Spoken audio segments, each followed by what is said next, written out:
Hey guys, welcome to Naan Central. Today we're going to be making rice pilaf, which is going to start with 3/8 of a small onion, which is a little bit more than a quarter but not quite half an onion.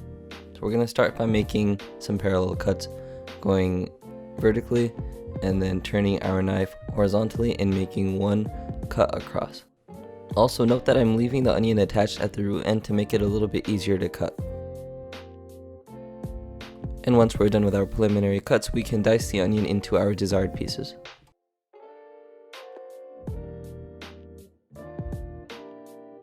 Then in a pot set over medium heat, we are heating up 2 tablespoons of olive oil or butter or some combination of both. And once our oil has gotten the chance to warm up a little, we are going to add in our chopped onions by the handful, but you should probably use a bench scraper or just push it off the cutting board using a knife. And once we've gotten all of our onions into the pot, we are going to season generously with some salt. Then we're going to give the onions a quick stir and let them continue to cook until soft and slightly, but not too brown.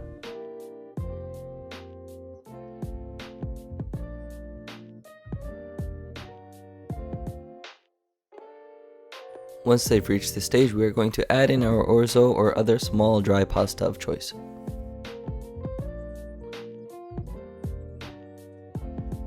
Give that a thorough mixing to ensure the pasta is being coated in the oil and onion mixture, and allow the pasta to toast while maintaining medium heat.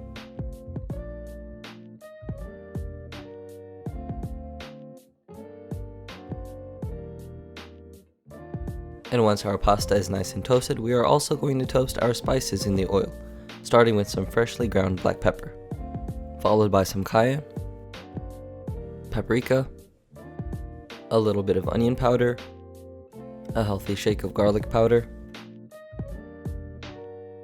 a sprinkling of dry mustard powder, and a bit of turmeric. Once all of the spices have been added, we can give that a stir and let everything toast for about a minute or until fragrant. Next into the pot is the rice itself, which you can optionally rinse ahead of time, but regardless, we are going to coat each grain of rice with the oil mixture and add in any additional oil if it's looking a little bit too dry. Once everything is nice and oily, we are going to add in our chicken stock, or in my case, water with a chicken stock cube dissolved into it. Then we're going to finish off with some additional water. Once the liquid in the pot has started bubbling, we're going to set the heat to low and cover tightly with a foil-lined lid. After about 20 to 25 minutes, you should be greeted with some perfectly cooked rice, which we're going to fluff up with a fork and allow to sit for about 10 minutes covered. After which you can garnish with some fresh parsley, but I didn't have any, so I used dried. Anyways, that's it for today. Thank you guys for watching, and I will see you in the next video.